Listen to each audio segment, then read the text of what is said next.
Okay, it's time for the second in Chikara's Season 11 series, A Death Worse Than Fate. This presentation starts off with Green Ant versus Ophidian. Ophidian's now coming to the ring with a nice chain of the masks that he's captured from the Assyrian portal around his neck. And almost 3 minutes into the Chikara commentary, we get the speculation about Chikara reintroducing Chikara-themed pogs, which I, for one, fully endorse. Um, this match, I thought, was a lot better stuff from Ophidian than the last match that I saw of him. He's using a lot more offense that's focused on the neck, using lots of chops and chokes, and I think that looks a lot more effective than the nerve-holdy stuff that he was doing last time. Green Ant more than holds his own against Ophidian, making Ophidian look good. There's a very nice part of the match where Ophidian has the trailer hitch clutch on, and Green Ant switches that into a gourd buster. That looked pretty good to me. Some of Ophidian's offense is still not quite good. He likes using these headbutts, which I don't think look all that good. And they're not very effective on Green Ant anyway, because it's already been established that Green Ant has the hardest head in Chikara. Like I said, this match I thought was a much better one at establishing Ophidian's character. I think his offense looked more effective. In the end, Ophidian goes over. He hot shots Green Ant into a turnbuckle that he had exposed earlier in the match. And I think having the heel go over with cheating doesn't really hurt the Technico's heat all that much. So I was pretty happy with that match. Number two, we have match two is Saturine versus El Hijo del Ice Cream. Now, this is the first official Chikara debut for Saturine, but you may have seen her in some of the Joshi Mania matches. She turned up as a tag team partner in Joshi Mania Night 3. But this is her first singles debut, at least. The story of the match is El Hijo using his normal cheap tactics and wacky banter to distract from the inexperienced Saturine, who's got this nice athletic and acrobatic style, and I don't mean that she's like Kelly Kelly, I mean she can actually bend and flex a bit in the ring. She hits a very nice looking crossbody to the outside, so she's relatively fearless. She does quite a lot of work with the ropes, which looks pretty good, bouncing off them and doing springboards and things like that. Another thing that she does is she does like a 360-degree sunset split, showing off her flexibility. She shows that she can learn within the match. El Hijo likes doing the normal tactic of grabbing a girl by her hair and then tossing her around. And the third time he tries this, Saturine turns it into a schoolboy. So it's showing that she can learn within the ring. She also tries to do a charging Max Moon kick. I'm going to almost guarantee you that Mike Quackenbush picked that out for her to do, because I know he's a big fan of Max Moon. Finish comes with Saturine hitting a springboard into a Hurricane Rana for the pin, and I thought this match was absolutely fine for a debut match. Saturine, like I said, her style is nice and athletic and acrobatic. I think she has a little bit of hesitation, right? Which is understandable. She often has... she needs to just relax a bit and realize she's probably not going to hurt anyone, because she is... she's not the biggest person in the world. She looks like I could pick her up and throw her across the room, and I have no muscle mass at all. The main problem I have with Saturine is that she is a happy, smiley face. She has not had her character described to me yet. Chikara is normally good at establishing the characters of people, and I know it's always easier to establish character if you're a heel, but as far as I know, Saturine is space, or is from space, or... I don't know. They just need to explain it a little bit more. Match 3, we have another debut, the in-ring debut of Mr. Touchdown. He came up last time and did his promo, and now he's making his in-ring debut.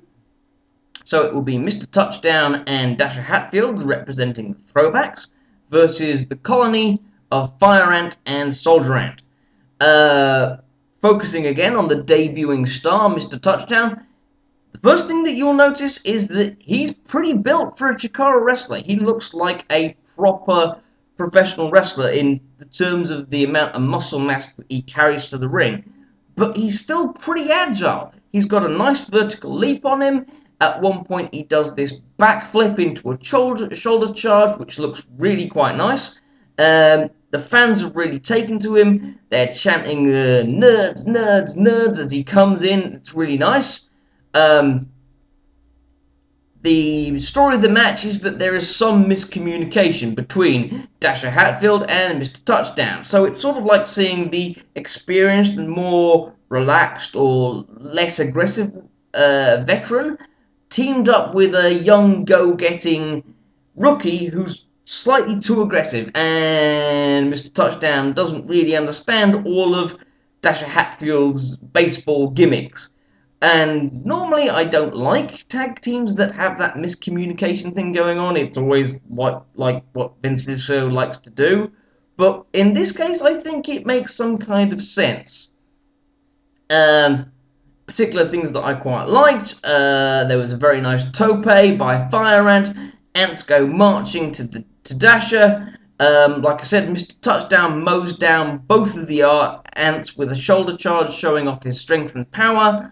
The finish comes when Mr. Touchdown has Soldier Ant up in a torture rack, and he's looking for a double team with Dasher Hatfield, but Green Ant comes in, he grabs hold of Dasher Hatfield, throws him off the top of the turnbuckle, and that is a DQ for the Throwbacks to win. Overall, again, I thought this match was pretty good. Everyone seemed to work very hard, and I like the dynamic of the new Throwbacks team for introducing the rookie. Mr. Touchdown showed his power game quite well and looked pretty solid. The disqualification result, it wasn't a particularly big disqualification, and I think maybe it should have been a larger disqualification as what happens later. But maybe Green Ant should have attacked Dasher Hatfield on the floor after he'd thrown him off, just to sow the seeds of doubt into the viewers. But that was fine. Our fourth match is Jigsaw versus Brody Lee. And this is pretty much a squash match in favor of Brody Lee. He goes out there. He does his intimidating the ring announcer gimmick. He chases Gavin Loudspeaker out of the ring. And basically, Brody Lee completely manhandles Jigsaw. He shows off all his normal stuff. He does a big, a drop kick by Brody Lee for a big guy. He's not afraid to get off his feet, which is always something that's nice to see. And he's also happy to show that he can take damage as well. As an example, Jigsaw at one point does a tope straight to the outside onto Brody Lee, and they take out about 3 rows of chairs. But overall, basically this was a squash showing that Brody Lee, when he wants to be, can be an absolute monster. Jigsaw does just enough so that his offense looks okay, and it looks like he shines at the right time. So yeah, whilst it's a very one-sided match, it proves the point that Brody Lee within Chikara is an absolute monster, which was the point of the match. Number 5 is Kobold versus Colt Cabana. This one I didn't like so much. Kobold is much smaller than Colt Cabana, and I said last time that the offense of Kobold is not my favourite in terms of just looking legitimately like it would beat somebody. It looks like it hurts, it looks like it's annoying, but it's got that evil, clownish nature where it's not completely serious. And I just think that against Colt Cabana, it never looked like it was going to work. For a comedy match, this match wasn't all that amusing. I don't quite know why it didn't work. I think perhaps that during my process of reviewing it, I liked this match less than I did the first time that I watched it. I do try to watch these matches more than once just so that I can have an idea of what the match is about. But in this case, I think you might enjoy it just watching it once. Match number 6 is the Atomicos match. It's Eddie Kingston, Jeremy Irons, and 3.0 of Jagged and Shane Matthews against the BDK of Donst and Jakob Hammermeyer and the battery of Obarion and Kodama. Hammermeyer comes out, he does his normal German ring announcement gimmick. His hair looks ridiculous, as it always does. The story of this match is that the super team of the Technicos is not quite as cohesive as the more regularly scheduled partnerships that are in the Rudo team. It ends up with Jeremy Irons being your face in peril, and the general other story here is that Kingston doesn't play well with others. That's not really a surprise, but he looks at all the other Technicos like they shouldn't be even in the ring with him. They try and get him involved, and he wants no part of it. However, eventually Jeremy Irons makes the hot tag to Eddie Kingston. Kingston comes in, he's a house of fire, he hits all his trademark suplexes and hits them pretty well. All the faces dive to the outside. Even Eddie Kingston dives to the outside, which you don't see that often. And then the Technicos throw the Rudos back into the ring for Shane Matthews to head scissor up. So he hits the head scissors on absolutely every one of them because that's his new pet move. In the end, it's Irons and Donst. Donst grabs a bootlace or a chain from his boot and chokes him out using the bootlace to help him get the choke. And yeah, at the end of the match, Donst grabs hold of the camera. He says, hey, I want to get hold of Hallowicked, which is what Tim Donst's big storyline is at the moment. Again, this match was fine. I don't like it when there are too many people in the ring, and with 8 people to go with, that is quite a lot. But everybody played their part, and I like it when the more cohesive team wins, even if that's the Rudo team. So I think in this case, the decision was correct. Match 7 is Archibald Peck versus Sarah Del Rey. Archibald Peck comes out with his valet Veronica, and she isn't even giving him the time of day in this match because he's still losing and she's still annoyed at him. And all the crowd know what way the wind is blowing. They chant, "Sarah's gonna kill you" at him, and he responds by taking off his glove and slapping Sarah Del Rey in the face. That's not a smart move, mate. However, I think this match was pretty good, but I thought, like, when I thought about it in my mind, I expected something slightly better. There was something in the chemistry that was slightly off. Peck focuses a lot of his offense throughout the match on Sarah Del Rey's stomach because of an incident that happens halfway through the match. And maybe it's that doesn't quite work. Maybe this match is, again, just a little bit on the long side. I prefer it when these matches are quick and to the point, and don't drag on a little bit too long. That might have been my problem with this match as well. However, Peck still gets some great lines in. He does a tope to the outside, gets back up to his feet, turns around to the crowd and goes, "Who's the real queen of wrestling?" Genius. This guy can be really funny when he puts his mind to it. Looking towards the finish.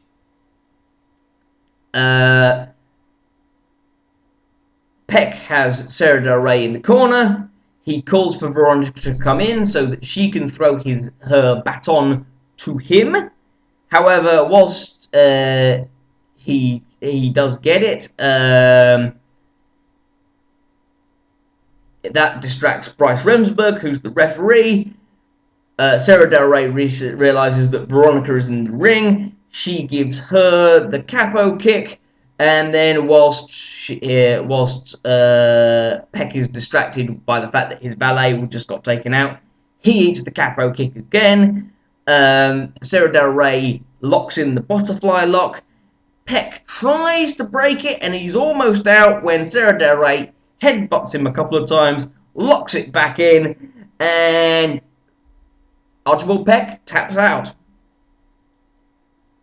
Afterwards, Peck carries Veronica to the back, a la Superman and Supergirl from, I think it's Final Crisis or Infinite Crisis, or I'm not sure of my DC continuity. It's pretty famous. And he gives it the big no!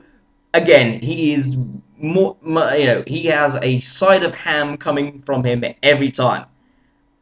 Like I said, overall, this is not a bad match, but it's a bit long, and some of the segments go on for quite a while. I think both of these two wrestlers are probably capable of better, maybe with different opponents. Final match of the night, match 8, is the Spectral Envoy versus Fist.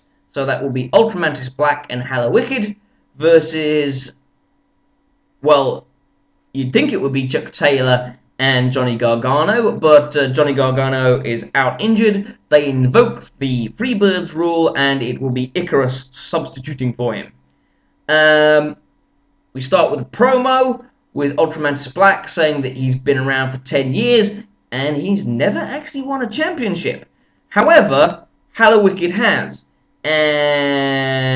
won the Young Lions Cup. He's won the Championes de Parejas, and I think he's won a Cibernetico as well. So overall, he's won it all. And tonight, he doesn't care who it is that comes out. The Envoy will leave the Championes de Parejas. So this is your normal Championes de Parejas stipulation, in that the belt is always contested under 2 out of 3 falls.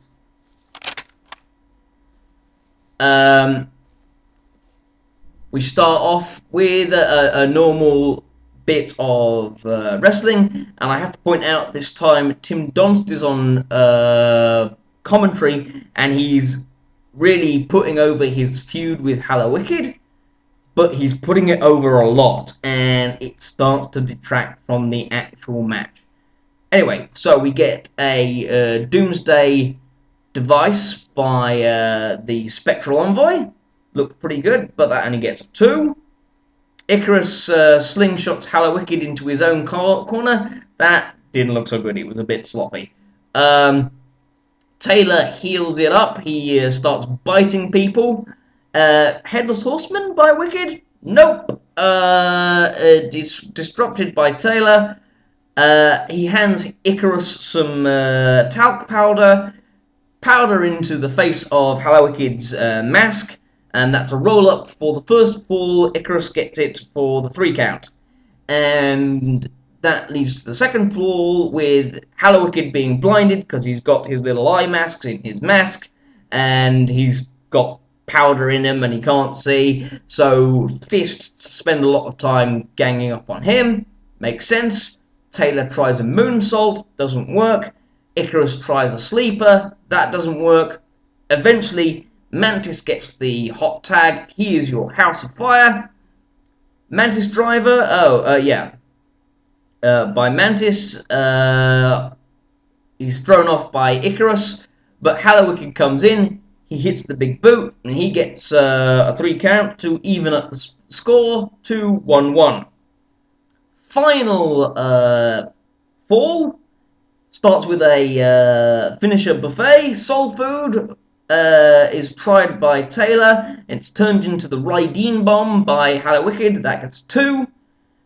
Fist hit their combination of the Super Kick and Lung Blower. That doesn't get anything. Hallowicked does a combination of Go to Sleepy Hollow on Taylor and follows it up instantly with the Headless Horseman on Icarus straight into Taylor. So he picks him up and throws him over the top of his head onto Taylor. So always getting your 2 opponents to hurt each other is always a nice way of doing some tag team wrestling. Pedigree attempt by Icarus is turned into the Mantis Bomb. And again, Fist introduced the powder, but it backfires. Pedigree by Icarus to Taylor because Icarus is now blind. Yakuza kick by Wicked. Mantis Bomb. And Taylor drags Bryce Remsburg out. At this point, Delirious comes in. And he starts off by dragging Mantis on top of Icarus. And then he drags him off and hits the Mantis Bomb himself onto Ultra Mantis Black, and Icarus crawls over and gets the 3 count. Fist retain the Championes de Parejas.